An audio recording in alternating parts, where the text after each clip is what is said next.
Bonelab is one of the biggest disappointments in VR so far, and it's not hard to see where Sublevel Zero were lacking in game development. From the short campaign for the high price to the few improvements compared to its predecessor Boneworks, Bonelab relies heavily on the modding community to make content for it after launch. But without workshop support on Steam, no SDK, and the lackluster amount of mods on the Nexus, it really falls short with the 5-hour campaign, which is one of the main selling points.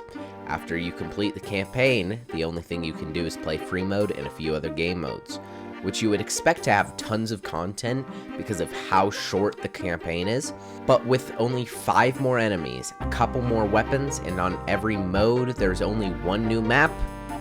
Once you start comparing it to Boneworks, reality starts to set in that there really isn't anything new. And they've repackaged the same game with a new coat of paint and a small DLC for $40. 10 more than Boneworks, and on top of everything else, the combat, the puzzles, the guns, and the main components are mediocre at best and don't have any redeeming qualities and are just straight bland. This game will be bigger and better than Boneworks, and we are putting a ton of effort into the mods. The whole story of the game will be mainly about because how we expect you to create your very disappointment. And I was hoping it was going to be the basis for a plethora of larger mods. I got really more expensive with pretty much. So, what went wrong? Bonelab was announced in September of 2019 as Project 4. In April of 2020, it was revealed to be the successor to Boneworks, named Bonelab. On July 24th of 2022, it was announced that Bonelab was playable from start to finish, and polish was the last thing to do.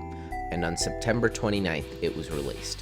One of the devs, Brandon, did update us as much as possible on Twitter, so we did get some very limited insight into what development was like. But from what it looks like, it seems they overestimated the amount of time a project like this would take. In May of 2021, they announced it was taking longer than expected, almost a full year before it was fully announced. But whatever the case is, Brandon says it's uncertain for more campaign content, and the only thing confirmed is there will be around 2 years of support and updates, so not all hope is lost. I think this comment sums up what I've been saying pretty well. If I can offer a summary of feedback I've seen from the community, it seems there was a hype problem.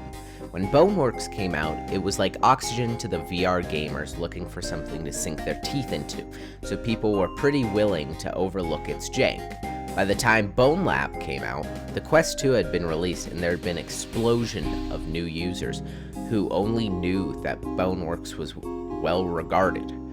The context of it being sort of a quirky, janky indie game was lost in the hype, so a lot of people were expecting something with a bit more polish, and that was mainstream. Now, is Bonelab bad? No. Is it overpriced, and should you have more content? Yes. $40 is standard for a good, high-quality VR game, so you expect good quality. But it's simply not worth that price point. If it was priced around $20 to $25, I could definitely recommend it and set aside the jank and bugs and lack of content, but it's not at that price point. I hope Stress Level Zero will add some free DLC or more campaign content because 5 hours is simply just not enough.